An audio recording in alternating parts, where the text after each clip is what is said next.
You're a good soldier, choosing your battle. Pick yourself up and dust yourself off and back in the saddle. You're on the front line, everyone's watching. You know it's serious, we're getting closer, this isn't over. The pressure's on, you feel it, but you got it all, believe it. When you fall, get up, oh, oh, and if you fall, get up, eh, eh. Tamina, mina, sangalewa, cause this is Africa. Tamina, mina, eh, eh, waka, waka, eh, eh. Tamina, mina, sangalewa, this time for Africa.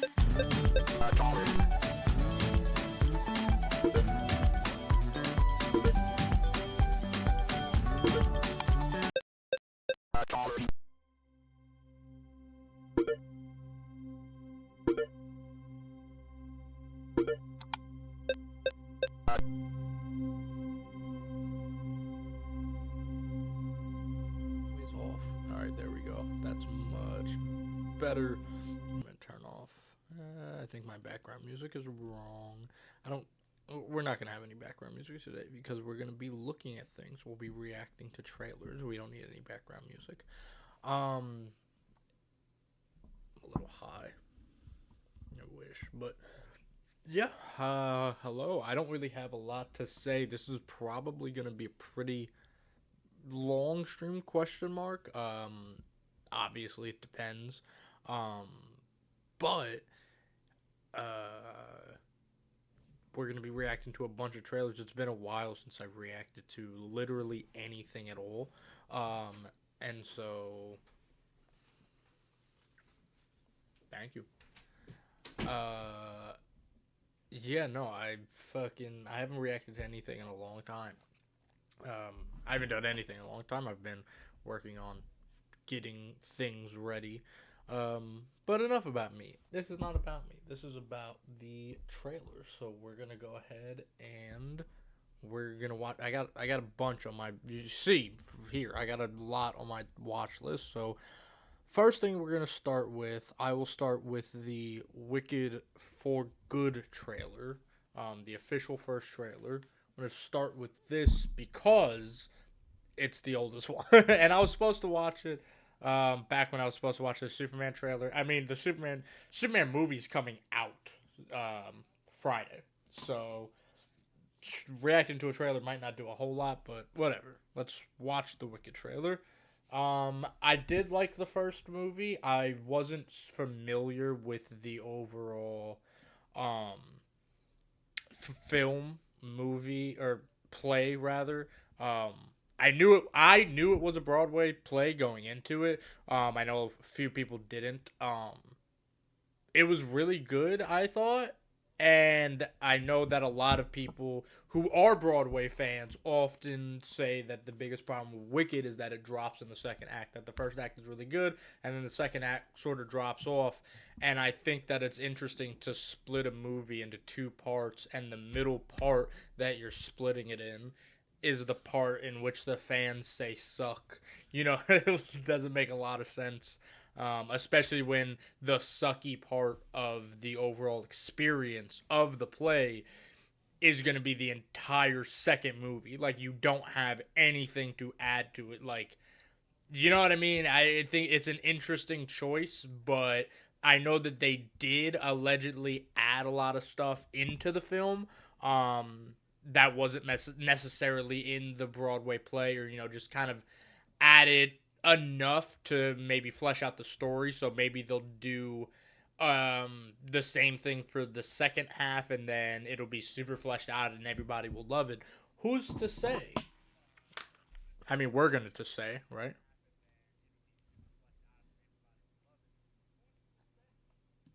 All right. With that in mind, wait, I wasn't looking. I wasn't ready. Sorry. I didn't know that was going to play it. All right, here we go. Wicked for Good. I also hate that title. Wicked for Good. You could have just said Wicked. Get rid of that bar. I don't know why that bar's there. Ariana Grande. Looking amazing. Elva Withrop, I know you're out here. What's her Come last name? in before the monkeys spot you.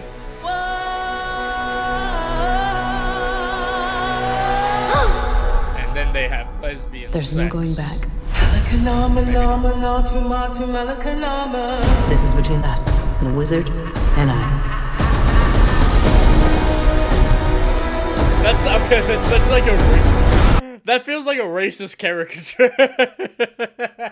I think it like it probably is like supposed to be, but it's so funny as like a concept.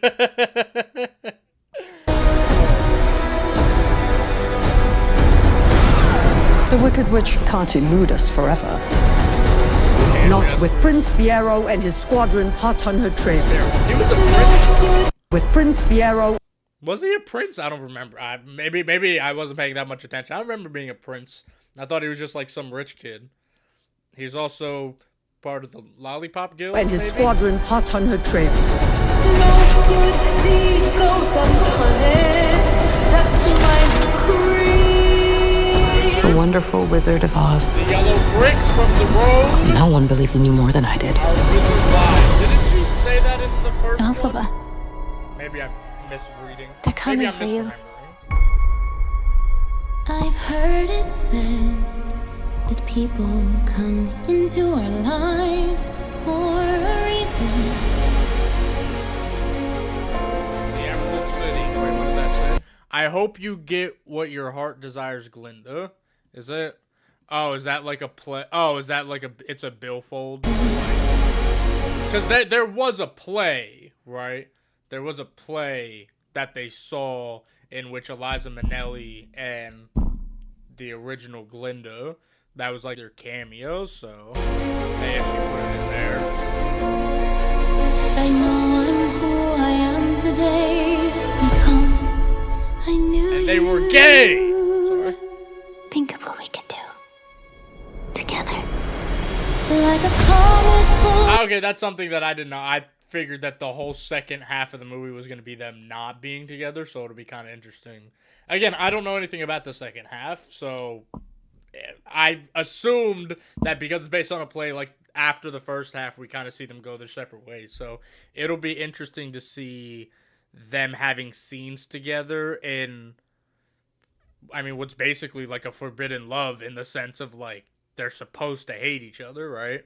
That's like who they are as As like it a character. passes the sun, like a seed drop by a skybird in It's a Dorothy. distant world.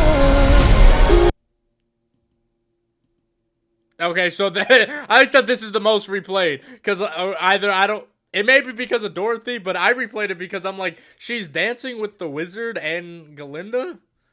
That's interesting. You can say They're gay. I knew it. if I've been changed for the better. Bring the broom of the Wicked Witch of the West.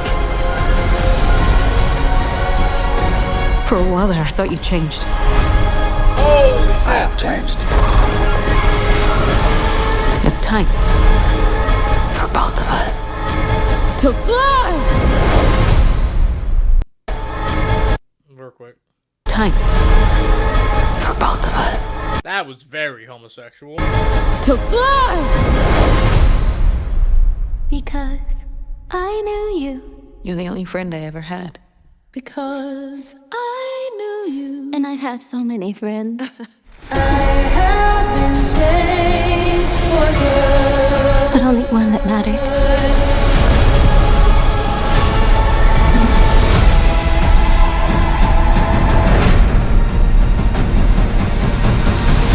I'm off to see the wizard.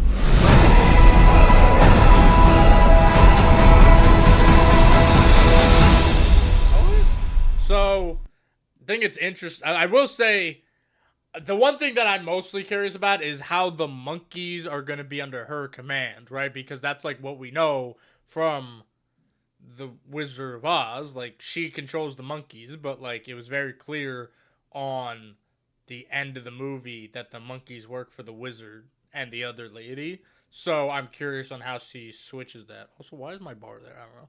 Overall, I mean, I think that this was actually a really good trailer because it gives you a lot of like what the plot is gonna be, in a sense of like it gives you an idea of what's gonna happen, but it gave away no plot points. Like, I don't really know what's gonna happen in this movie at all as somebody who doesn't know the musical. I'm sure the people who like know the musical probably have an idea based on this trailer where things are gonna go, obviously.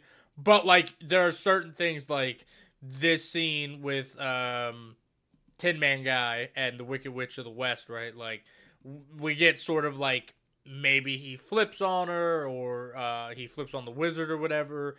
Um, just various things like that where we know something happens, but we don't know what happens. Like we don't know why he does this. We don't know what happens. You know what I mean? So I think that's a pretty good trailer overall. I'm gonna give it a nice little like, and I'm gonna remove it from my playlist, which leaves us to the new Superman trailer. It's new. It's 4 weeks old. But this was like I think the final official trailer for Superman. Um and I'm just super excited. I want to watch it. So let me make sure my stream is still running. I dropped my pad, which was I have no idea how I used to set this up to where it would function properly. I'm gonna figure it out. Technology. No, I'm not. I fucking lied. I have no clue.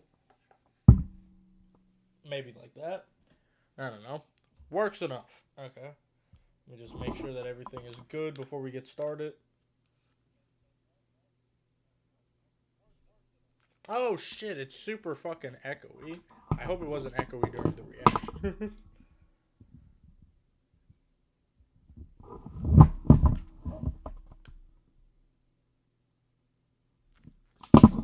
That's horrible. Hold on.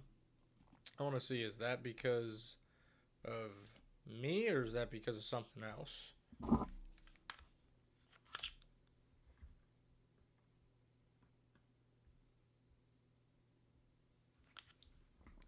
What the fuck? Hold on. That can't be that. I have no idea. Why is it so... It's super echoey, which it wasn't earlier. At least not that I was aware of. At least I hope it was. It didn't sound like it earlier.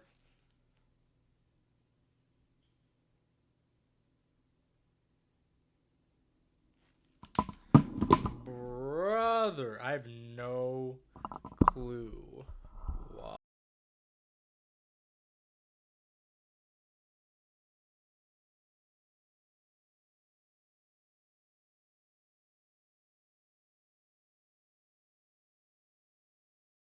Okay, so it wasn't that. At first, I thought it was like gonna do that.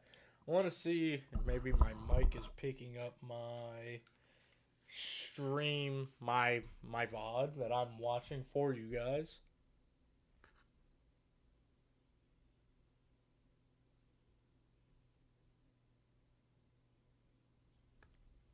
I have what? Hold on. I have no idea how this is working.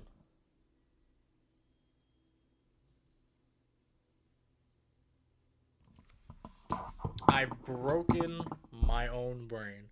I have nothing right now. Hold on. Let me fix this.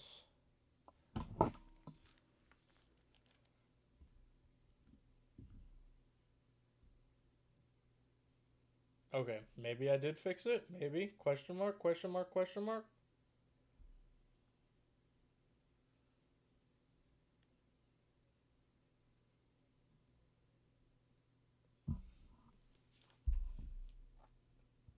Okay.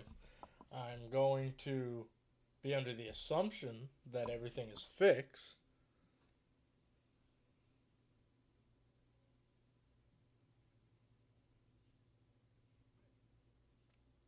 Everything sounds good, so we're just going to hope that it stays sounding good. Whoops. Okay. Anyways, back to the Superman trailer. Superman's very important. So, yeah, I got nothing. Let's go ahead and just get into the trailer. Excuse me. Why is this thing here? I have no idea. Fix that. Fucking stop that.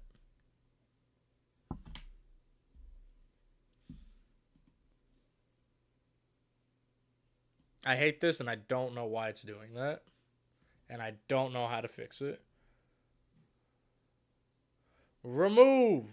There's no remove button. Alright, whatever. Wait, I wasn't paying attention. Keep doing that. Okay. Alright, Superman, new trailer. Kind of new. It's a month old. Whatever. Alright, building falling. Superman. And there's Nicholas Hoult as Lex. The most powerful being on planet Earth. We finally meet. Now, as planned. I am curious on how Lex I'll figures destroy out you. how he And of course, that reporter you always do interviews I'm just curious on how Lex finds the fortress to begin with, but then, gets with. Who raised you as a child? I'll kill them too.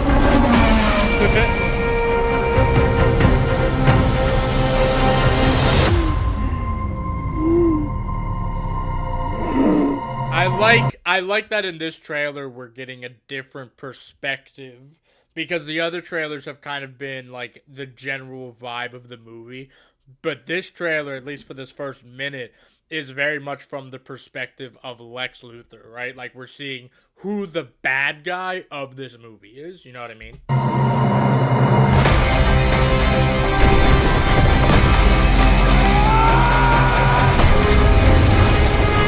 No matter what you do to me, Luthor, your plans won't work. Wrap it up. Good luck with that.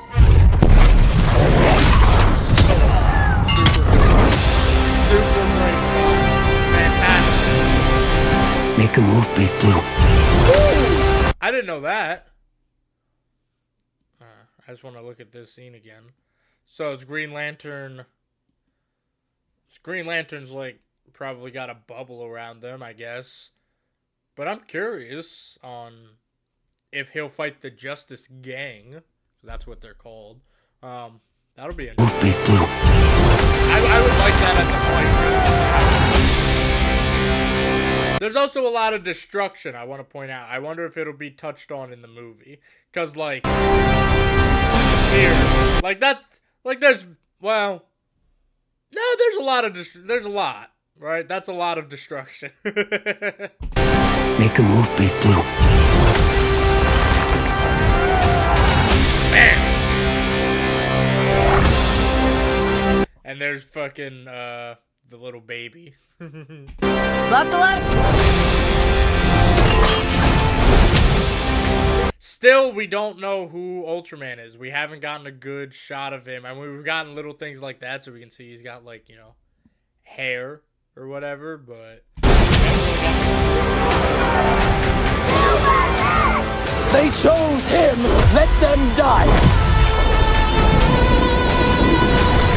That's a great line, too. That really shows how evil Lex is. He doesn't care because they're not on his side. Like, it's a great line. Quit messing around! I'm not messing around. I'm doing important stuff. And I like that we still get some of that James Gunn humor in this film. That's what it seems like it's gonna be. I know a lot of people were complaining about that line where, like, oh, it felt off, but, like, I also think that Superman hasn't had a good representation in media in years, and I do mean decades at this point. Really, there was was Superman and Lois, which was pretty good. I personally didn't watch it.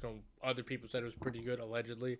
But the last really good representation of Superman we had prior to Superman and Lois was Smallville and the animated show. Like, they really got Clark down to, like, a character. And I just don't think Man of Steel, even the 2006 Brandon Routh Superman, I think that the 2006 Brandon Routh Superman was trying too much to just be the Christopher Reeve Superman rather than the Superman as a character, which I like the Brandon Routh Superman. But in terms of, like I said, Clark as a character, we just haven't had that in a very long time. And so I think a lot of people forget Superman does have a sense of humor. Superman is a fun, jokey person.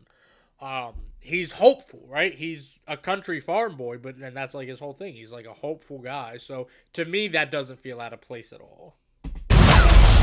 And that's just a super fucking cool shot right there. That's so. Hey, buddy. Eyes up here. See it in IMAX.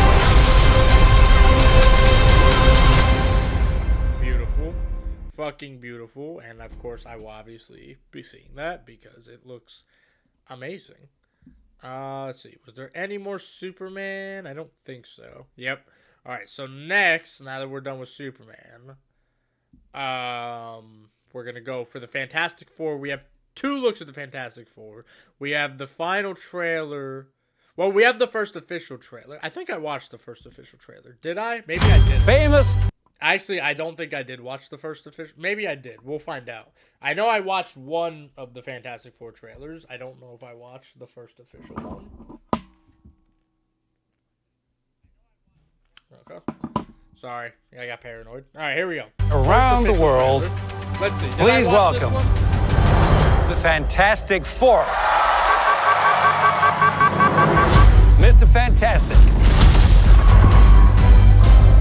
Very stretchy. I like that this is the most replayed because people are trying to see what Mr. Fantastic's powers look like. Because we really haven't seen his powers in the trailers yet. Make this bigger. Because, yeah, I didn't see this. Mr. Fantastic. Stretchy. Invisible Woman. The Invisible Woman. Human Torch. I love you, Johnny! And the Thing. Hey, what time is it? Say the thing. That's not really something I say. It's clobbering time. That's just in the cartoon.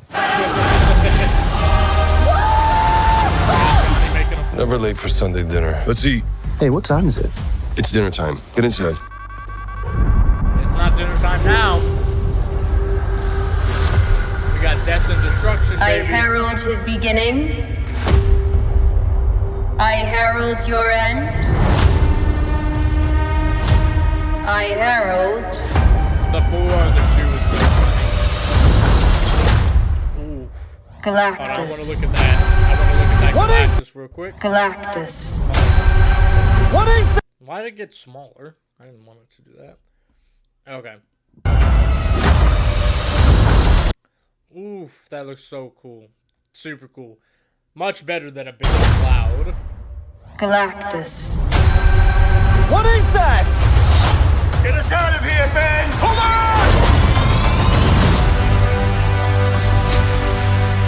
Are we safe? I just want to watch that again real quick. Get us out of here, Ben. So this is clearly done.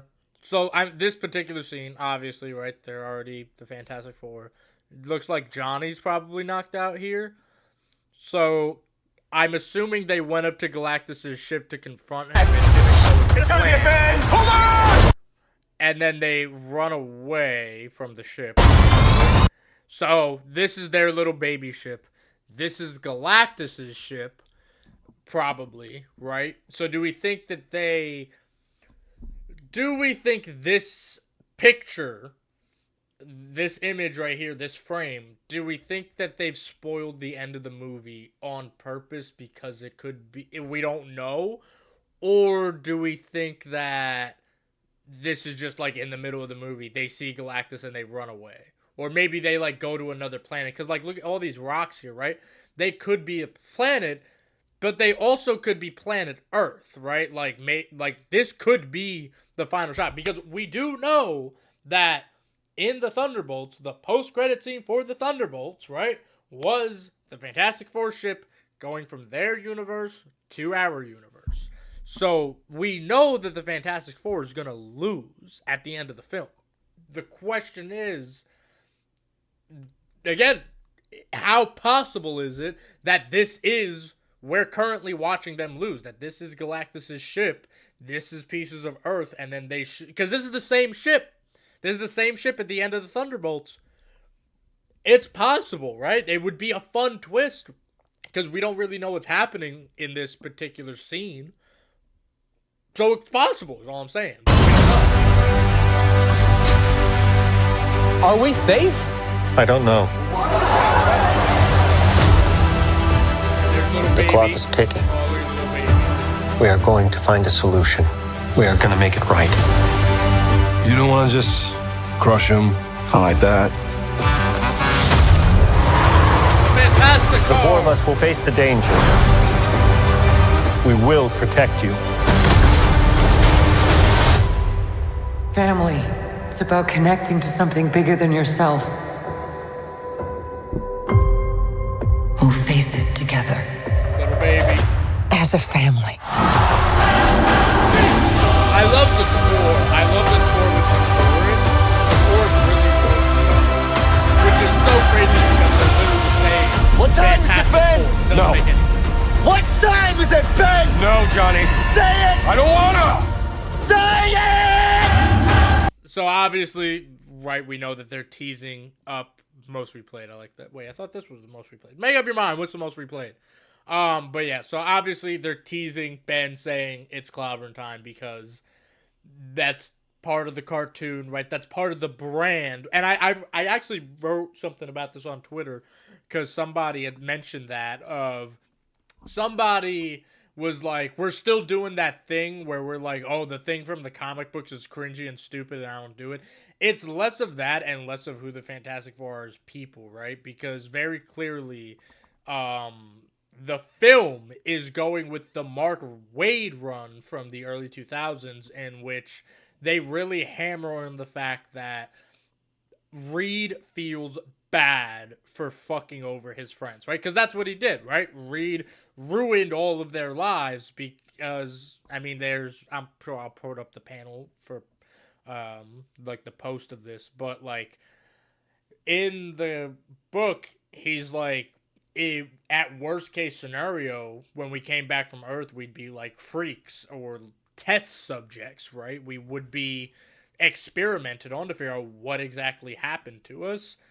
There was no way around that, right? Especially with Ben. Maybe Johnny and Sue and Reed could have hid that, but he couldn't do that for Ben. So it's like he feels guilty. He took away their lives. And so he made them celebrities and made them into this superhero team that's entirely about branding, right? Fucking t-shirts, and like Ben says in the show, it's a cartoon. In universe, it's a cartoon.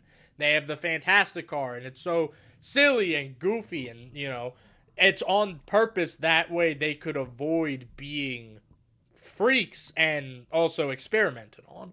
So I think I wrote on Twitter, Ben as a person is not like it's clobbering time. Because even like the phrase itself, it's clobbering time, is not a comic book phrase. That, as far as I'm aware, him saying that's just in the cartoon, that is like a legitimate thing. That came from the 60s Fantastic Four cartoon. That was his phrase in the cartoon that was then reacted to the comics, but it wasn't like something he said in the comics. So I think they're going with that and I remember the first shot in the first trailer, which I can't wait to see it, and I hope that they don't take it out because it's my favorite shot in any Marvel movie that I've seen, which is Ben's looking through the window, and it's like a TV display, and it's got all the TVs, and Ben's looking at the window, and it's right before they went into space, so it's like him as a human with Reed,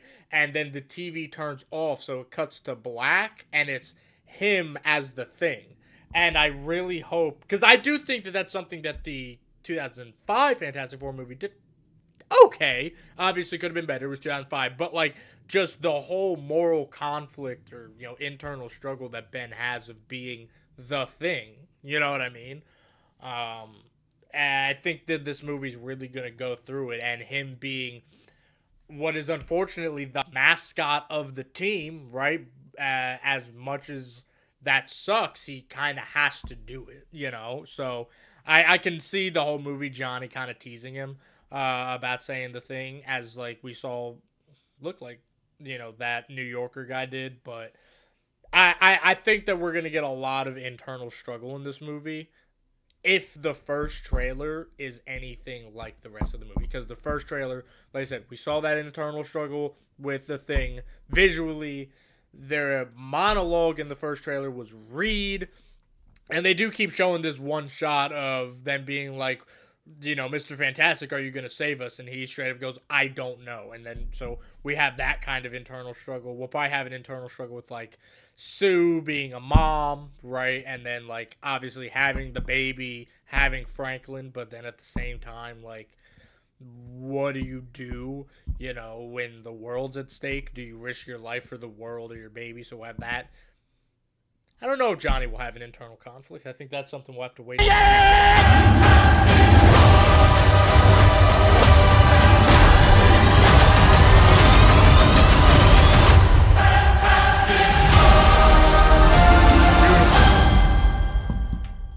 What can I say? It's fantastic. I wasn't finished. Before we get into the weapons trailer, I want to look at this final trailer for the Fantastic Four First Steps. Famous around the world, please welcome the Fantastic Four. Mr. Fantastic. Invisible Woman. Wait, is this the one I just watched? Human Torch. I love you, Johnny! And the Thing. Hey, what time is it? Say the date. That's not really something I say. You don't want to just... This is the one I just watched. Oh, well. I probably watched that one. It had the little red bar under it. Let's look at this, the first steps. Are you the protectors of this world? Yes, we are. Your planet is now marked for death. Your world will be consumed by the Devourer. There is nothing you can do to stop him. Okay, so I know a lot of people kind of commented on this, but I'm not the biggest fan of the CGI on her face. And somebody pointed this out. A big problem with her face is they gave her eyeballs. They gave her pupils and the color part of the eyeballs, which name I forget. The iris, that's what it is. So you have the iris, the pupil, and then the excuse me, the actual white part of the eye itself. That should be clear. She shouldn't have eyes. If she didn't have eyes, I think it would look way better. But to me, it does look very awkward and almost unfinished. I also think that the strands they gave her in the hair might be a little too much. Because it's like, when you look at her, right, it's like her body isn't detailed at all. It's smooth, right? You have nothing here. Not even any muscle definition. You got a little maybe collarbone right here, but it's smooth. And then you have a super detailed face with like wrinkles and like muscle. Like you have like here, which is like the crease where your skull is for your eyes. And then, like, the crease for your nose. And then, obviously, like I said, the hair is super detailed. Her ears are super detailed. The eyes are super detailed. And it's just so... It's not even Uncanny Valley. It just looks bad, in my opinion, because it doesn't match. Like, look, there's nothing here. There's nothing. It's smooth. It's smooth with a capital H. Smooth. There's nothing here. And then just the most detailed possible CGI face you have. And I just don't think that works. Maybe it'll work in the full film in the theater. Maybe it won't look too bad. But just, in my opinion, they should have smoothed out her face. Like, just completely like they did in the 2005 one. That's just my opinion. The world will be consumed by the Devourer. There is nothing you can do to stop him. For he is a universal force. As essential as the stars. See, okay, here it doesn't look horrible because you can't see her eyes. I feel like this shot right here kind of proves my point. Like, this wouldn't be super bad. You can't see her eyes or really any of the detail. Like, you can kind of see, like, her little eyebrow right here or whatever. But you can't see a lot of the detail. And it looks better. I don't know. Hold your loved ones close. And speak the words you've been afraid. Look, it's some sort of Spider-Man. And speak the words you've been afraid to speak. Use this time to rejoice and celebrate. For your time is short. I herald his beginning. I herald your end. I herald Galactus. I feel like they should not have released this clip online, or if they did, they should have cut it right before she says Galactus, in my opinion. I think it would be kind of cool for her, because we know it's Galactus, right? But it kind of would have been nice for them to cut it right there, and her just being, I herald, and then cut that way in the theater, we're like, even though we know, we know, they know that we know that they know that we know that they know that we know. So why tell us, Yeah. They should have cut it right before. Like, imagine this. Beginning, I herald your end. I herald. Like, I don't know. That was horrible because I didn't click it in time. But, like, I think that would have been nicer. Again, that's just my opinion. Alright. With that in mind, let's look at the Weapons trailer. Apparently, this is the new New Line Cinema film, which New Line Cinema did, Nightmare on Elm Street. They've done a lot of horror stuff. So, and I think Jordan Peele produced this. So, actually, I think, and I could be wrong, I think I read somewhere that Jordan Peele fired his management team because they weren't able to get this movie for his company. I could be wrong about that. I think I read that somewhere. So, let's go ahead and watch. Oh, I got rid of the fucking scrolling bar. I don't know how I did that. Alright. Let's go ahead and watch the Weapons trailer. This is a true story that happened in my town. So this one Wednesday is like a normal day for the whole school. Good. Get your But education. today was different. Every other class had all their kids. But Mrs. Gandy's room was totally empty. And you know why? No, I don't. You should tell me. Because the night before, at 2:17 in the morning, every kid woke up, got out of bed, walked downstairs, and into the dark. And they never came back. That's a really good premise. I don't understand at all. Why just her classroom? Why only hers? Where are our children? We have a lot of emotional parents here. I think it's best if you keep some distance from this place. I mean, really, what do you do in that moment? Like, what? Oh, shit, hold on. Holy shit. They're fucking here. She did kidnap them.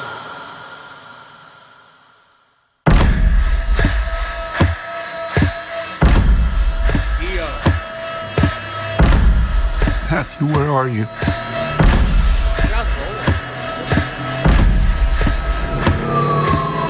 Where did you go? I'm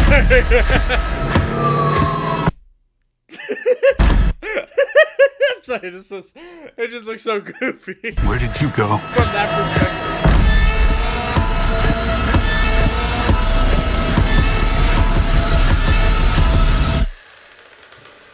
This is where the story really starts.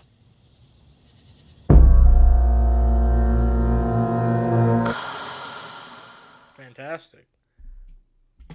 I will say, based on the trailer specifically, from what I was listening to, I hope that the movie really utilizes silence, because that's my biggest problem with modern horror movies and just scary films, is that they're not scary because there's this long string of a violin, usually, or some sort of string instrument, and it just keeps getting louder for the scary part, and then it stops, and then there's a jump scare, right? And it's like, well, it's not really scary because for the last 5 minutes, I've just been hearing the fucking mosquito And it's like, well, I know something's coming because you're all using that same musical key. But like, where are you? Where did you go? I mean, you do have the string,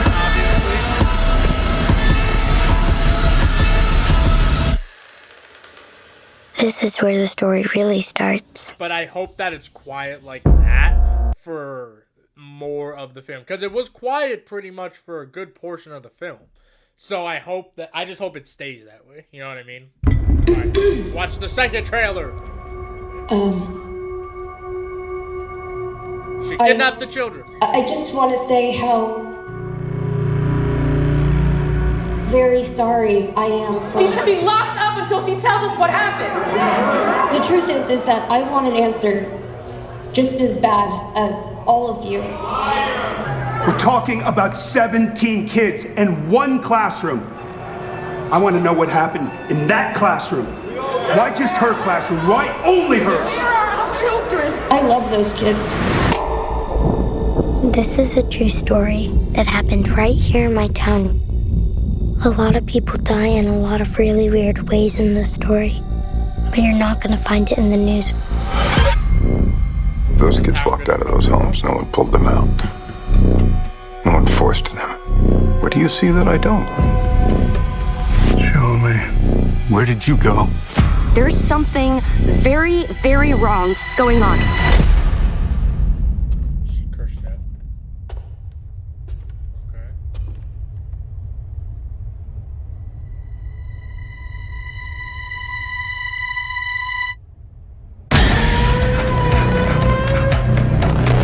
Come on. What am I looking at?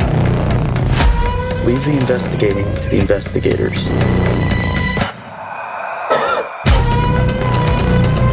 I've never seen anything like that in my life. Rewatching. Rewatching.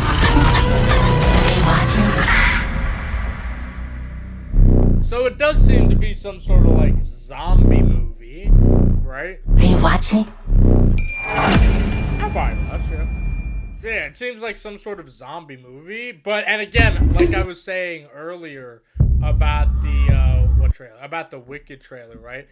This film, or both of these trailers, really, they gave you the premise, they told you what the movie was about, but they didn't they didn't spoil anything, right? And that's always my big complaint with trailers, is that they either don't give you enough to the point where you have no clue what the movie's about, or they give away too much. There's very rarely a good balance, right, of evenness, in my opinion, of not telling you enough or telling you too much. And I think that both these trailers, they told you the premise, a bunch of kids in the classroom disappeared, and we don't know what happened to them. And that's it, right? We don't know literally anything else about the movie. So I think that that's a really good trailer as well. All right. And now, for the final trailer reaction, well, kind of final, we got all these. We're going to look at Season 3 for Marvel Rivals, which comes out Friday, I believe. And I am super fucking excited for it. So let's go ahead. We'll watch the first official trailer first. Let's see what the first official trailer is. After yawns, another comes to... After yawns, another comes to my Linktr. To me, my queen in black. Queen in black! We did Queen in black versus Queen in white fight. And then the Phoenix showed up for some reason. I have no idea why. I guess we're doing like a hyper death thing because the Phoenix is like a hyper thing.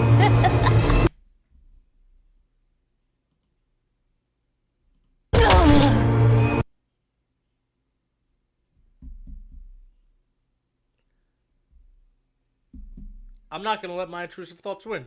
Yeah, I'm not. I'm going to be a good Christian boy, and I'm going to bury my thoughts deep down. Yeah, so we're doing like a life versus death thing. And then Blade goes up for some reason because he's been asleep this whole time.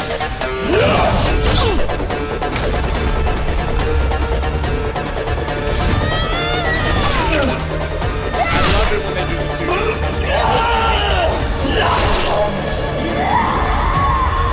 Was that a... I feel like that might be a hit to his ultimate, maybe, because when he got stabbed, he turned into his, like, vampire form, right? Even though Blade doesn't have vampire form. And that could be, like, a reference to his ult, maybe? Right? Maybe he gets big and turns into vampire? I don't know. Right? There's 2D stuff. God, Marvel.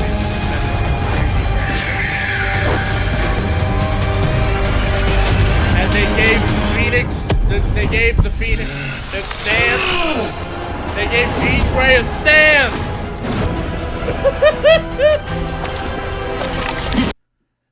Oh Lord, help me. Okay, sorry. Null is coming, and time will. I'm sorry, I can't get over the fact that they gave Jean Grey a stand in the form of Phoenix. That's so cool. Spiral into darkness. That was a great teaser. I can't wait. Look at Null. Oh, that was good. A good look at him. He looks British. All right, let's look at the. Well, let's look at the map first. Let's look at the Clintar map, and then we'll look at the Phoenix thing. Let's see what the Clintar map is. Because I think this is. I don't know if this is the same map or if this is a different map. Celestial House.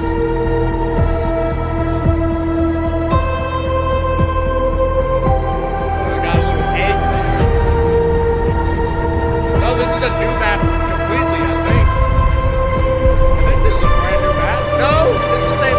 No, this is the same map, right? Yeah, because you got this hole and this maybe because you got this wall. I think there's a wall right here.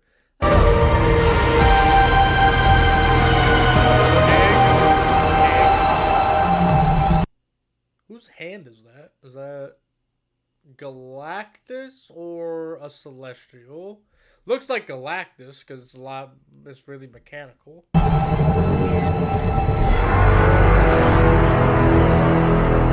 got a blade of some sort. Eyeball. There's a tree. Some DNA.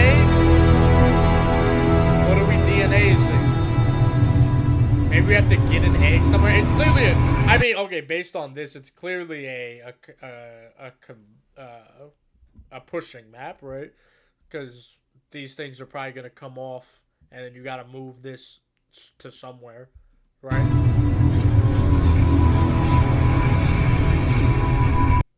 I was trying to see what that is. So this is the hand, right? Is this the same hand as earlier? I don't know.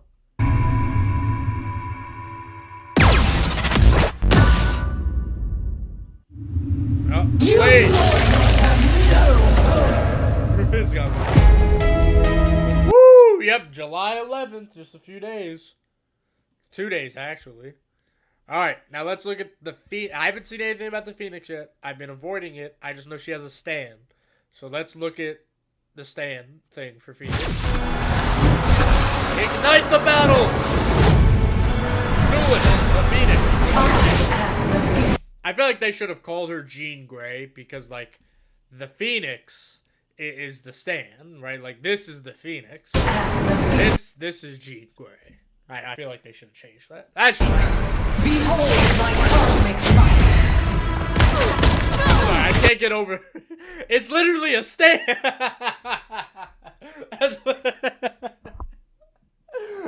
I was kind of being a little exaggerative about it, but no, that's literally what this is. It's a stand. Okay, so let's see. We got 3 powers here. Let's look. So obviously her ult, and then we have.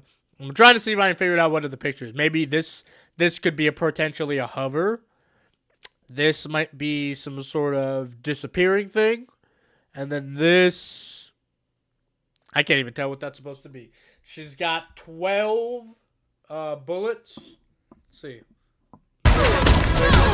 Ashes, so nothing crazy. Phoenix, behold my cosmic light. Headshot. And I was holding back. Oh, she does headshot. Okay, so she does headshot. That's cool. Trying to see if she has power. And I was holding back. Okay, she does headshot. Pretty good. Second shift. Oh, wait. Oh, it's a backstep. Yeah, so her shift is a backstep. That'll be super fucking useful, actually. I really like that. And then, what was that? Because that wasn't an ability. Shifts. Cosmic flame. Okay, so she does fly then. So that's what this is. This she forms with the Phoenix and she flies. It seems. Cosmic flame. She got rid of that. Let's see, did she? Cosmic flame. Oh no, that was an ability. So wait, how did she fly? Is she just able to do that? Because that was the E is definitely a backstep. This is definitely a backstep of some. Oh, I forgot I can't do that. But this is definitely a backstep. Second shift. Maybe a double. Cosmic. She does a double jump and it gives her flight for a little bit. That could be what it is. And she gets a little dash. Turning up the heat. Damn! That should. What the fuck? Hold on, let me look at that again. So that's what that is. What is? So she adds these little thingies on the top of the opponents, kind of like a spider tracker, right? Turning up the heat. Maybe. Okay, here's my prediction. So what it is you hit the enemy with your regular attack, and then when you hit the enemy with the regular attack, it gives them this little thingy. So when you do your right shift or your right clicker, it'll attack everybody, like, and it'll explode in like a string, is what I'm thinking. Turning up the heat. That's gotta be right. Okay, yes, she does fly with the E. Is there no time limit on that? Oh no, it's one of these timers. Okay, for the record, I was talking about this last time I played. They need to change Doctor Strange's flight. It should not have one of these timers and one of these timers. It should have one or the other. Either make it the 15-second cooldown, or do what is clearly happening here with Jean Grey, where she gets to fly and it's just based on this timer. Okay, yeah, so every hit that you take on a person, you get one of these thingies. And then this shift will attack as, I guess, almost like a Moon Knight thing, maybe?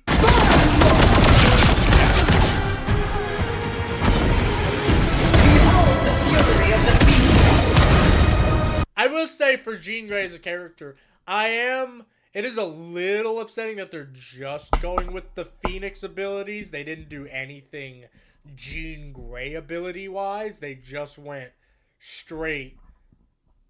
They didn't do any, like, psychic, or which I guess they got a lot of psychic characters, I guess, and they did just do Emma Frost, so I get it.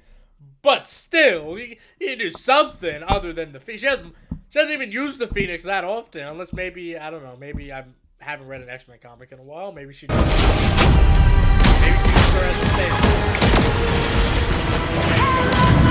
You are nothing!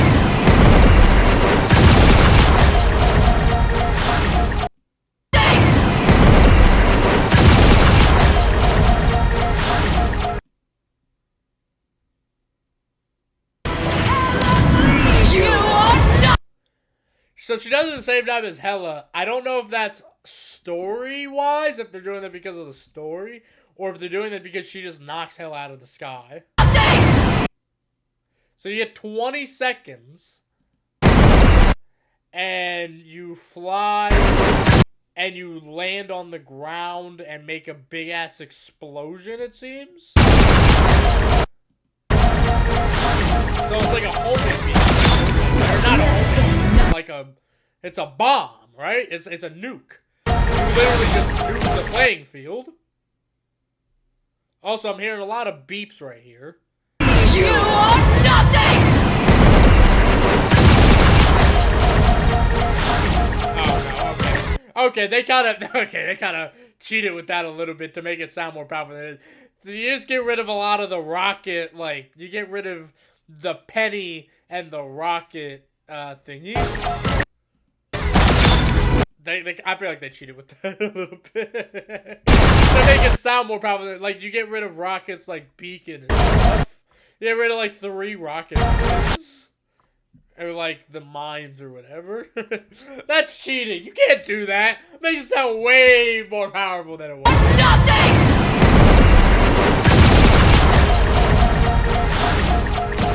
Look at that. Less than nothing. I will say, I did see somebody had mentioned that a lot the X-Men characters, all of their alt voice lines are very selfish and egotistical. Like, we just heard Phoenix where she goes, "You are nothing." Obviously Emma's, which they just came out with, which is, neo-peasants.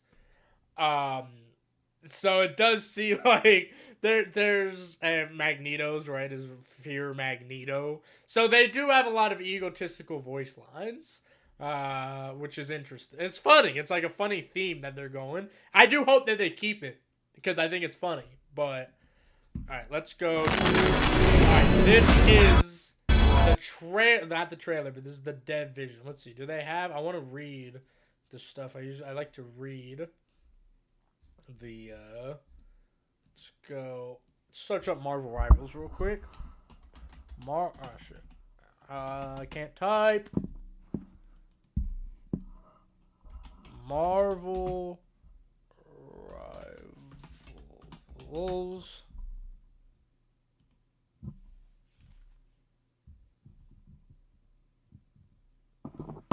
Let's see here while I check on the sound and make sure everything is all good. We can skip that.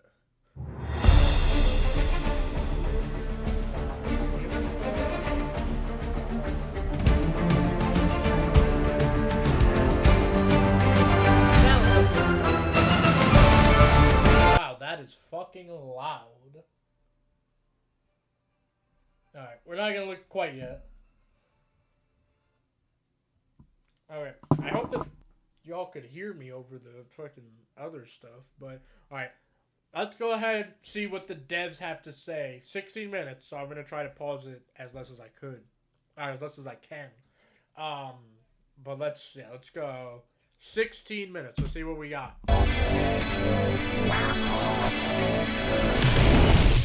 Hello everyone, Guang here.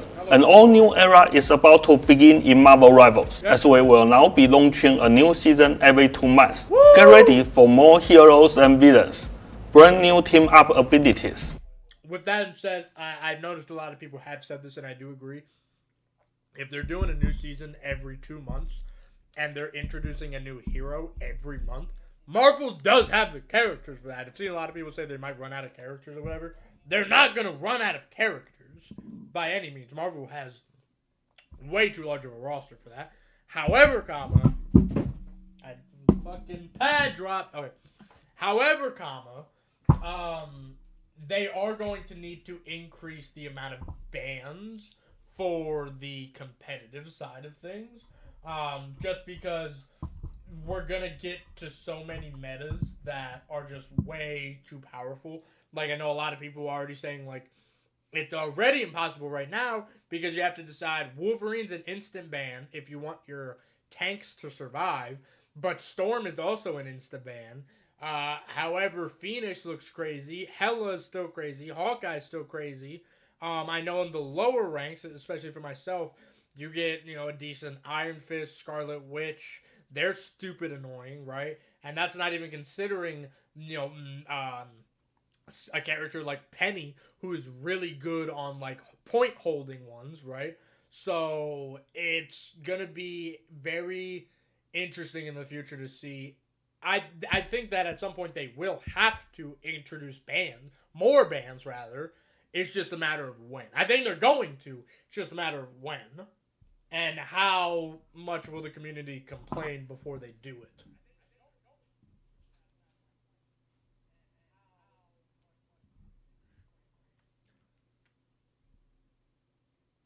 My shit is echoing again.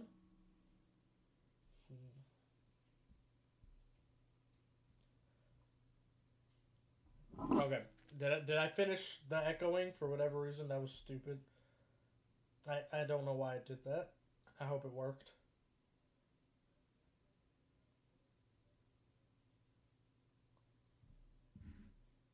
Okay, there we go. Echoing is done. Alright, so, I know I said I wasn't going to pause. I lied. And an epic feast of superpowered battles as the Marvel Rivals journey continues.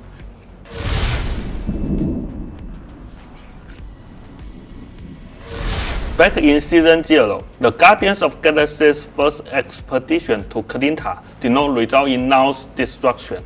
Instead, they inadvertently awakened him. After lying dormant for so long, the god of the symbiotes has finally found a way to break free from his trance. This time, by his side stands not only his loyal symbiotes, but also the goddess of death herself, his queen in black, Hela. The throne of abyss is rising, the celestial husk has fallen, and our heroes must find a way to counter All Black, the Necro Sword, and burn away the encroaching darkness. Thankfully, Phoenix is ready to ignite the battle as she joins Roster in Season 3. Jean Grey is a ranged duelist, wielding the overwhelming power of the Phoenix Force. She can pressure tightly grouped enemies head-on, or use her agile mobility to disrupt formations from the flank. Her unique chain reaction mechanic delivers a whole new level of gameplay satisfaction. Is it unique or is that the same thing Moon Knight does? Additionally, her ultimate, where she merges with the Phoenix Force, doesn't just deal massive damage, it also has a special ability to clear enemy summons from the battlefield. Get ready to rise as the one and only Phoenix. This update introduces 4 new team-up abilities and retires 2. Since Season 0, we've added 7 new heroes, a 20% increase, and updated over 70% of all team-up abilities. And I said this last time, I'm going to say it again.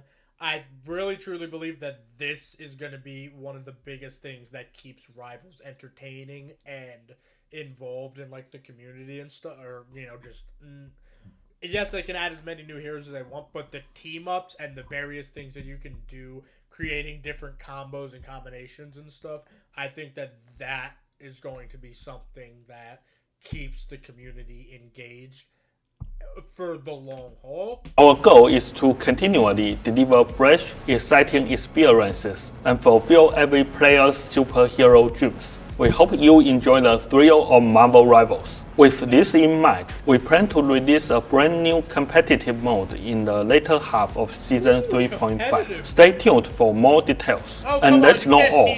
Of course, the fan favorite Blade awakens and will be joining the roster in Season 3.5.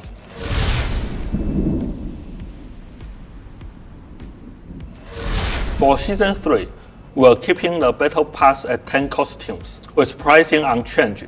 To match the shorter season, we're boosting the amount of Chrono tokens you can earn, making it easier to unlock Battle Pass rewards, while keeping the proportion of time spent to unlock all rewards balanced with previous seasons. We've also overhauled the mission system to better match player habits. We are removing daily missions and shifting their rewards. Removing daily missions? Wait. To match player habits. To better match player habits. We are removing daily missions and shifting their rewards elsewhere. Weekly missions are now persistent. Once unlocked, they remain available until the end of the season. I mean, yeah, that's pretty fair. So you won't miss out if you skip a week. That's helpful, because I know a lot of people have been saying, like, oh, you don't have time to do everything because people have jobs and stuff. Not, and I get that, if you have a job or you have kids or family stuff, like, you can't consistently play, right? So I get that. So I think that is a very useful inclusion of just, hey, you have the weekly missions forever until we reset it, right? Getting rid of daily missions though is kind of insane. But you will still need to complete each week's missions in order. We are also introducing season missions, a set of challenges that last all season and offer a load of Chrono tokens. Getting rid of daily missions, keeping weekly missions for a week, and adding season missions. How difficult are... Okay, my thing is, how difficult are the season missions going to be? Because I feel like daily missions were really useful for somebody who is employed, because they were, in my opinion, maybe it was just me, I felt like the daily missions were always super easy. You could probably play a game or two and they were done. Will the season missions be enough for someone like myself who plays Rivals often, and somebody, and will they be easy enough and accessible enough for somebody who is maybe fully employed and only plays for like at most an hour a day, right? And also you got to consider like the professionals, people who play it constantly, right? Because they get paid for it and they don't have a job, or people who are just simply unemployed. Will they complete the mission super fast and then have nothing to do for the rest of the time being? Because that could kill the game too, in my opinion. I did see the accessory system. This is so cool. In Season 3, we're adding a new layer of hero customization with accessories. The first batch features 5 new items for Winter Soldier, Psylocke, Groot, Loki Raccoon, Jeff the Land Shark, Invisible Woman, Emma Frost. Loki features 5 new items hero customization with accessories. The first batch we're adding. Sorry, I'm looking. Okay, so you got Jeff, Deadpool, Groot, Rocket, Herbie, Venom. Is that Mary Jane? That's a new layer of hero customization with accessories. The first batch features 5 new items for Winter Soldier, Psylocke, Groot, Loki Raccoon, Jeff the Land Shark, Invisible Woman, Emma Frost, and Spider-Man. You can earn accessory points by participating in both quick match and competitive, then exchange them for your favorite hero bling. We are also bringing new chroma color variants to even more of your favorite costumes. Plus, some costumes will now offer a brand new customization option, Ultimate VFX. For clarity on the battlefield, these effects are visible only to you. Other players will still see the original effects during matches. Unlock these new color palettes and Ultimate VFX. I don't know how I feel about that, because it is super cool. It's a great feature. It is awesome. Like, I saw this, and I saw the Jeff one on Twitter. First of all, this one's super cool. I don't even like Scarlet Witches as a character. I hate Scarlet Witch. But, like, this is a super cool effect. But for it to only be utilized for you... I don't know how I feel about it, because I don't know, it feels lamer in my opinion. They should have kept that to themselves. FS, using unstable molecules. Starting from Season 3, you will be able to earn unstable molecules through the Battle Pass and events, making it easier than ever to personalize your heroes.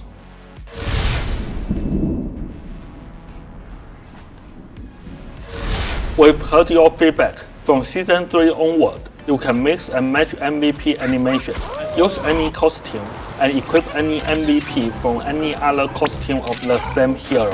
Plus, your team lobby background will now change to match your equipped costume, letting your unique style shine even before the battle begins. That's such a good feature. I know a lot of people, like even myself, kind of kept it as Jeff, because at least Jeff went underwater and so you got the bubbles or whatever. Oh, that's such a good Plus, your team lobby background will now change to match your equipped costume, letting your unique style shine even before the battle begins.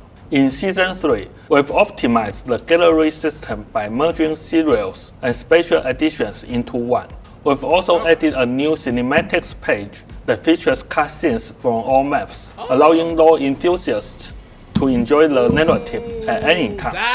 So that's super helpful for people like myself, who are like really into the lore of the game and stuff, that's super helpful. You can actively see what is happening. Because, like, for the most part, you kind of just have to play the map and then watch, and hopefully you get everything. You know what I mean? That's good. Materials and special editions into one.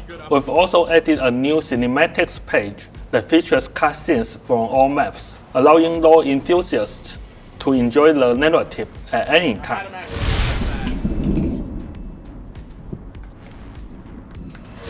A new event tab has been added to the main lobby navigation, making it easier than ever. Event tab has been added to the main events. Oh, that's cool. Okay, I like that actually. Like looking at it, I think that's helpful to kind of really look at. You know, you really get to look at everything, right, and really see what it is that you're doing, because I do think that they kind of clutter up that homepage a little bit. So I think this is helpful. Lobby navigation. Dude, I'm actually really nervous because I've liked all of these updates thus far, and so I'm really concerned that they're about to do some fuck ass shit with these characters. Making it easier than ever to browse all the current in-game events. We've also enhanced the post-match results screen. You can now quickly see your battle pass, events, and other progress as soon as the battle ends. These are really good updates. These are really good. It's also important to note that I do hate it because I'll go to like every person and I go like, and then when I get to like the center person, I'll click on the like battle pass or MVP screen or whatever, or fucking like the, you know, the mission thing, and then it'll take me out, and so I don't like the last like 2 people, and it makes me feel bad. So that's how. Dude, these are really good pages. Starting from Season 3, like verified university students will enjoy costume trials. Upon completing verification, university students will enjoy costume trials. Upon 3, verified university students will enjoy costume trials. Upon college student perks, try for free 10 costume trials and MVP. Oh, I don't go to school. Completing verification, university students can enjoy access to 10 costumes and MVPs. We're rolling out email verification for students in the US, UK, and more, with even more regions soon. Be sure to check our official site for updates.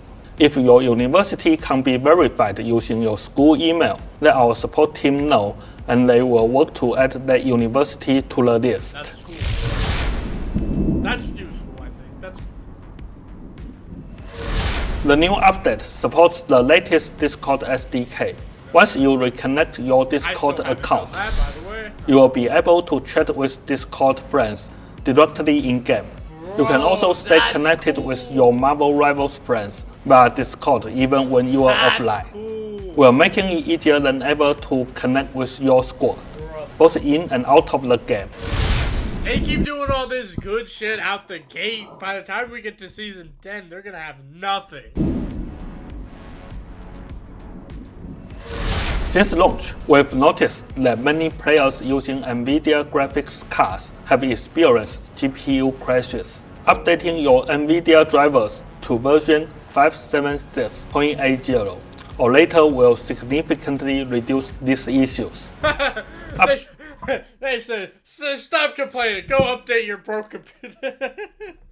Update your computer, you broke fuck.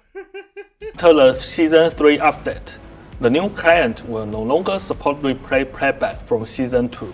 Be sure to save any favorite replays to your local drive before Season 3 begins. Thank you for your understanding and support. In June, after intense competition, 8 teams have emerged from Marvel Rivals Ignite Stage 1 and earned their spots at the mid-season offline playoffs. The final 2 slots for the China region will be decided on July 20th. And in this coming season, Marvel Rivals will host its very first offline tournament with teams around the globe competing head-to-head while face-to-face. Stay tuned to our official website and social channels for more information and all the latest updates. And now, I will hand it over to Zhiyong for all the details on team-up ability updates and balance changes coming in Season 3. Thank you, Wong Wong. Hey Rivals, Zion here again. Today, I'm excited to walk you through the changes Guang always makes me happy. This guy not so much. Zion always has some bullshit to say to me. And I usually get very upset. Come on, Guang gave so much good information, so much good updates. Oh, please don't do anything horrible. Please. I'm very much hoping.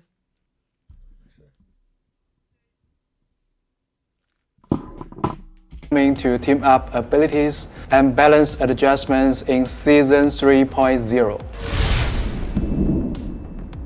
Dynamic evolution of team up. As Guang mentioned, we are picking up the pace for Season 3, rolling up more fresh content faster than ever before. Team up abilities are evolving too. We will be introducing new team ups in both Season 3.0 and 3.5, syncing with new hero arrivals and ongoing balance tricks to give you a brand new gameplay experience. Now, let's dive into the dynamic team up changes in Season 3.0. I know about the Phoenix team. Firstly, we have Primal Flame. Phoenix is the anchor in this new team up and infuses Wolverine with the Phoenix Force.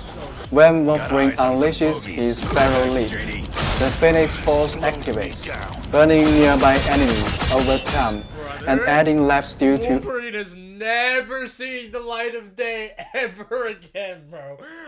Wolverine's never seeing any light of day. He's already fucking impossible without that bullshit. Brother. Wolverine's attacks. Next, we introduce Ever Burning Bond. Human Touch is the team-up anchor here, channeling his flames into a special gadget for Spidey. This unlocks a brand new team-up ability. Spider-Man can now shoot a flaming web, dealing area damage and applying a burn chaser, just like with his... Brother, if I run away from Spider-Man and I'm still hearing that fucking tick sound because he hit me with a flaming web... Oh my God. Classic Spider Chaser, Spidey can use Get Over Here to zip to any enemy with a burn chaser, triggering an explosion for extra burn. Are they two different? No. Okay. To any enemy with a burn chaser. Basically, Spider-Man gets just another attempt at grabbing somebody. Oh, but he gets to burn. Triggering an explosion for extra burn damage. And the best part is that burn chasers and spider chasers can both be attached, opening up a whole new world of combo possibilities for our friendly neighborhood hero.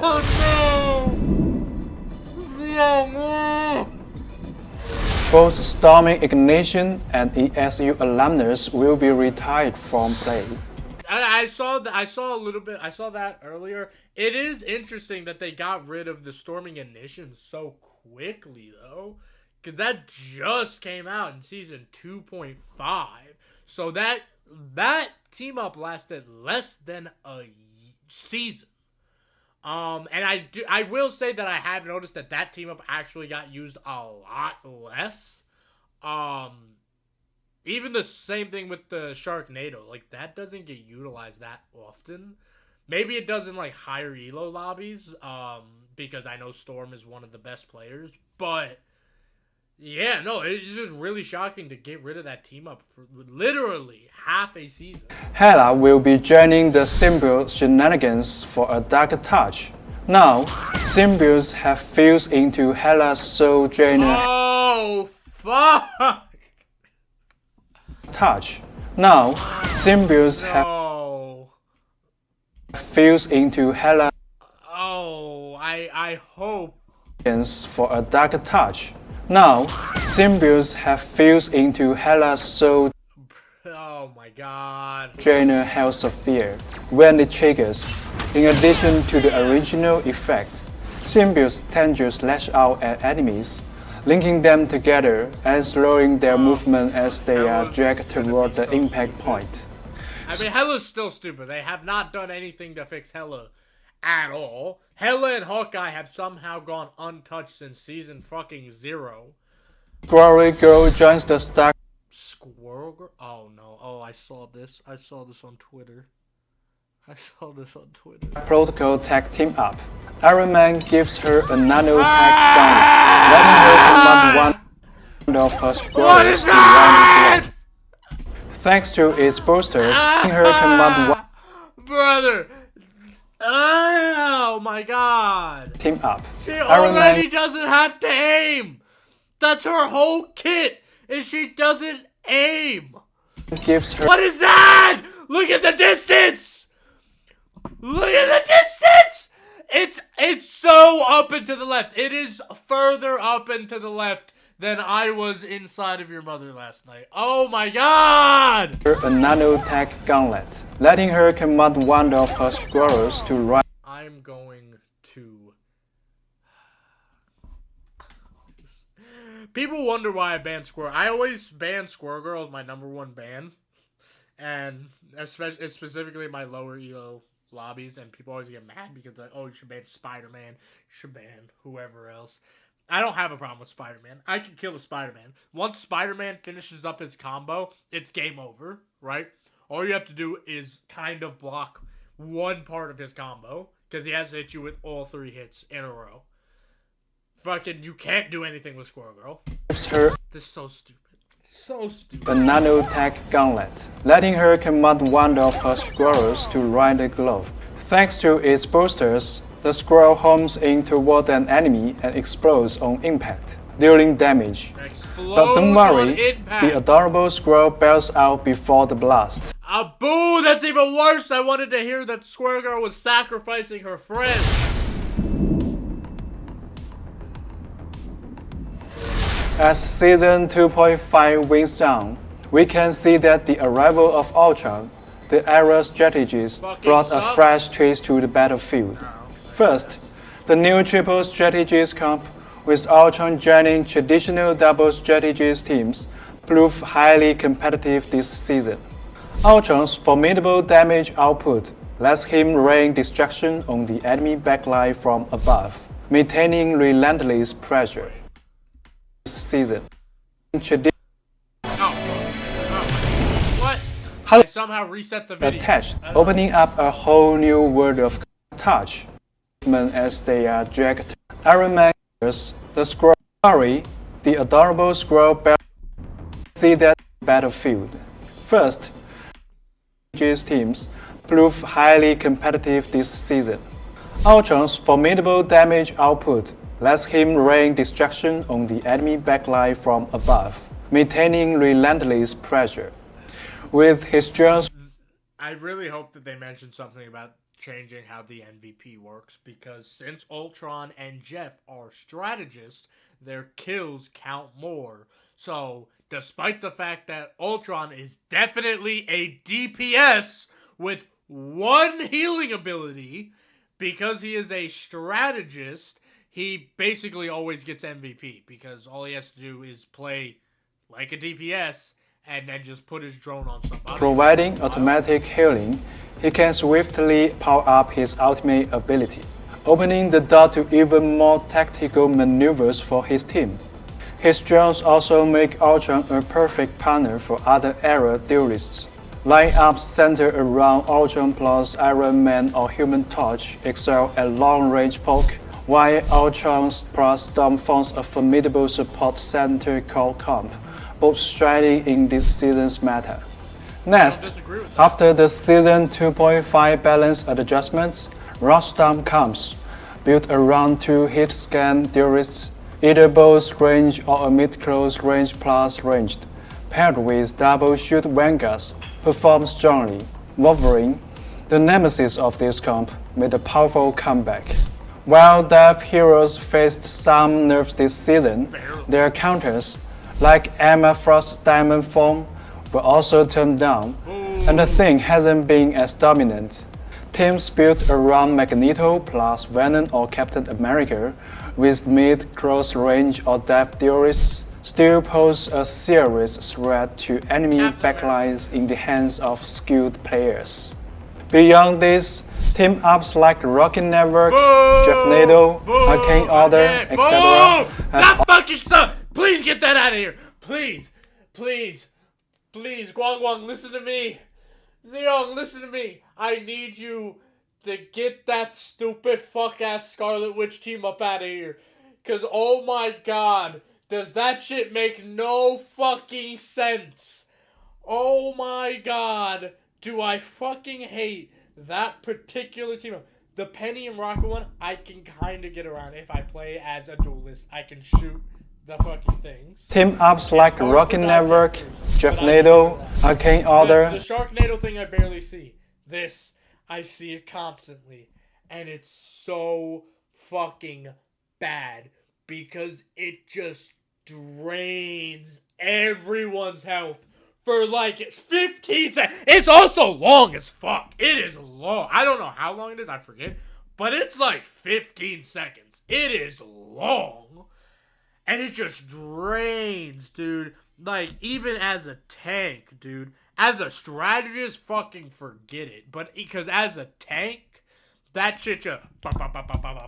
I need that to go away. I need this to go away. So fucking... I need this to go away yesterday. Etc. have also delivered standout performances.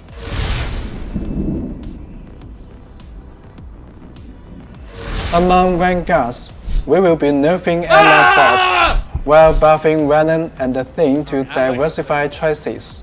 For the Thing, his new ability, Battle Blitz, will allow him to jump directly to a selected enemy and use his Storm Haymaker mid-air. If timed right, this can even knock flying heroes out of the sky. We will continue exploring tricks like this, giving Vanguards more options against arrow threats. Although these changes will be rolled out. Why would you get rid of Emma? Emma's like the one Vanguard that can actually fight gradually as we test and refine them in the upcoming seasons. For duelists, Iron Man, the poster boy of Poke, has been putting heavy pressure on ground-based heroes. We will be slightly reducing his poke potential to bring him back in line. The Punisher's Cowling Turret has also been a bit too powerful, with his ultimate ability charging a little too fast after recent buffs, so he will see a minor nerf as well. We are also slightly turning down Mr. Fantastic's survivability in his inflated state, while appropriately boosting Nemo's primary attack and Scarlet Witch's ultimate. I've gotten two-shotted by Namor more than once. Scarlet Witch has the best ult in the game. She depletes every character within like 15 meters. It's long, but it just gets rid of them. Why would it need a boost? Alright. Rest comps have performed well, but their high coordination requirements often lock Adam Warlock and Mantis together. Next season requires you to be a 3 comp, because if you're Adam and Mantis, you're doing high damage, but you don't have enough healing, so you need to add a third, either Cloak and Dagger or Luna or... We will slightly nerf the Ain't no fucking way. They nerfed that. They took Adam's legs. They took his legs. Sudden revival team-up ability while increasing Mantis healing and ultimate. They took his legs. Oh, I fucked up. I fucking got the fucking thing back. I don't know how I did that. Ah, fuck. Ability utility. They took Adam's legs. I don't know how I did that.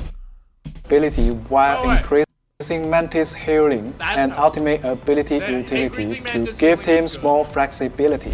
For other strategists, we will modestly raise Invisible Woman's healing efficiency, nerf Loki's ultimate ability charge rate. Meanwhile, brother, Loki does not get his charge that often for you to be nerfing that. Ultron's impressive survivability and protective capabilities have proven highly adaptable across various team comps, but his strength has slightly exceeded expectations. Therefore, We will implement a slight nerf in the upcoming season. These are just some of the changes ahead. Keep an eye out for our full balance patch notes coming soon. We will also be sharing the hero pick and win race for season 2.5. So, stay tuned. Until next time, keep fighting, keep having fun, and as always, ignite the battle. Thank you. Alright, let's read so we can get rid of all this from my thingy. Get rid of all this. Excuse me. Go away. Okay. Playlist is somewhat clear. Let's look at these balance changes, and then we can go ahead and end it. Alright. Here we go. Greetings, rivals.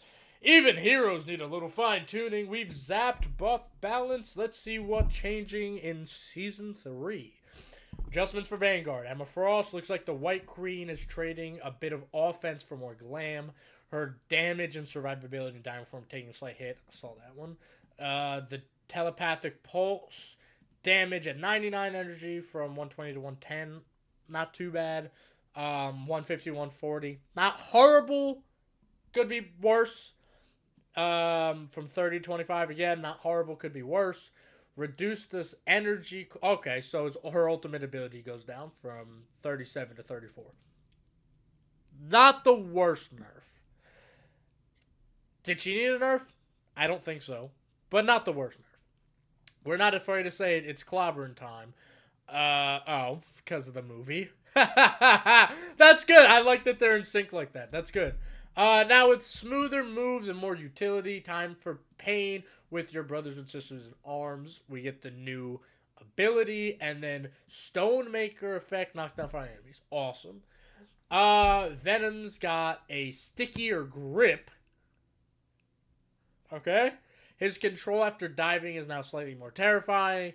Increase the enemy slow effect from 50 to 25. That's good. Okay, so that's it. That's all we got for Vanguard adjustments. I think that's perfect. They didn't re-break Strange's hands like last time, so that's good. Yeah, I mean, like I said, Emma didn't need a nerf, but these aren't horrible nerfs. I think that the Vanguard community will be fine, in my opinion, because we got more buffs than anything else, yeah?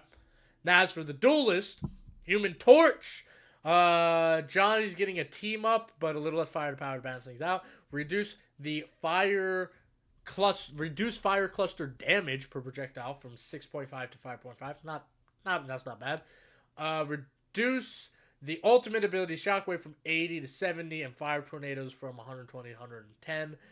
That's not too bad, especially with he adds the team up anchor bonus for the 5%. That basically makes this up.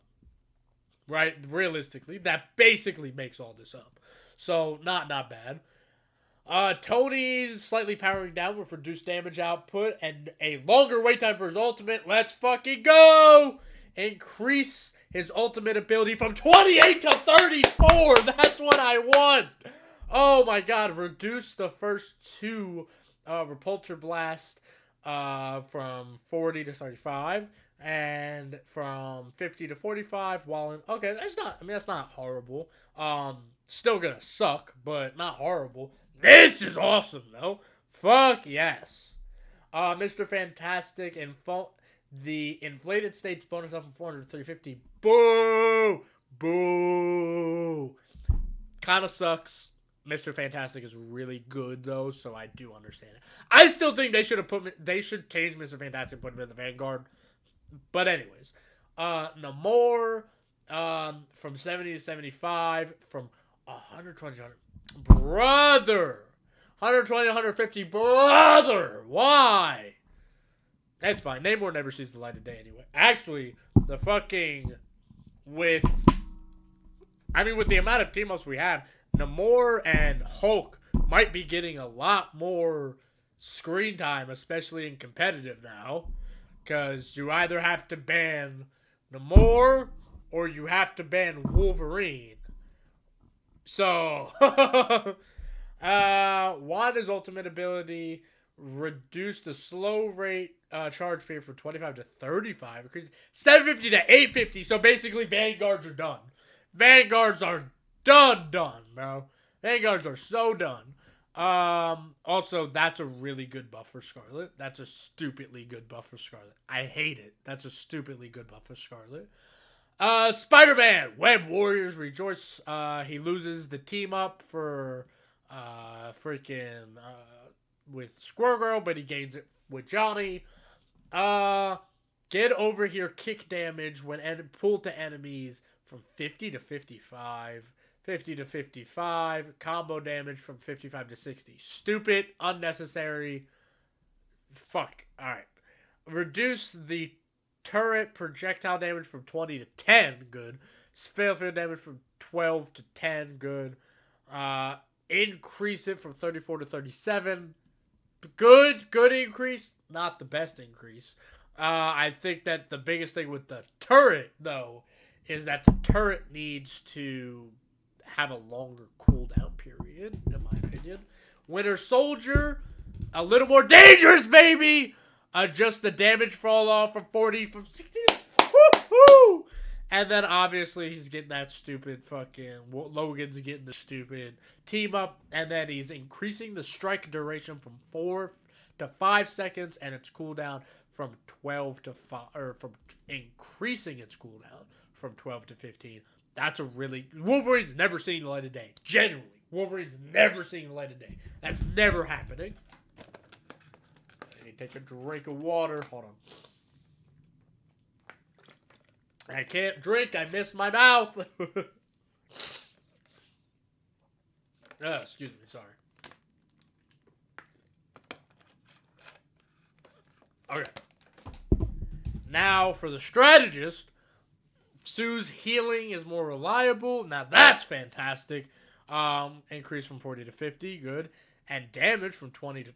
Damn, she only does 25 damage? I never even realized that. Reduce healing on return from 47.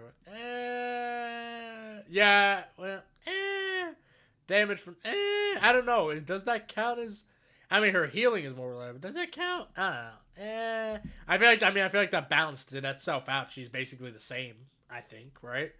God of Mischief, from 40 to 43. Not too bad. Mantis, Healing Flower, new effect. Heals allies 2.5% per second. Reduce base healing from 20 seconds to 12 seconds. Reduce base healing from 20 seconds to 12 seconds. That's a big ass increase, but I think the percent thing is definitely good. Reduce base healing. So she only does it for 12 seconds instead of 20 seconds. 2% at 12 seconds versus whatever it is now for 20 seconds. Maybe. As long as it can be stacked still, I think that'll be good. Oh, what? Increase her ultimate ability. Holy sh... Is that bigger than Iron Man? Wait, what? That's what? That's 600. 600. What was Iron Man's again? Also 600. Brother, Iron Man and Mantis getting the same amount of increase is stupid. That's stupid and dumb and stupid. I don't like that at all. That's horrible. That's genuinely horrible. Mantis. Fuck, dude, that sucks for Mantis, bro. Ultron, reduce the dynamic flight effect time from... Alright, well, he didn't need to go any faster. Reduce firewall bonus health from 75 to 65. Okay, he needed a nerf on his shooting ability, not his healing.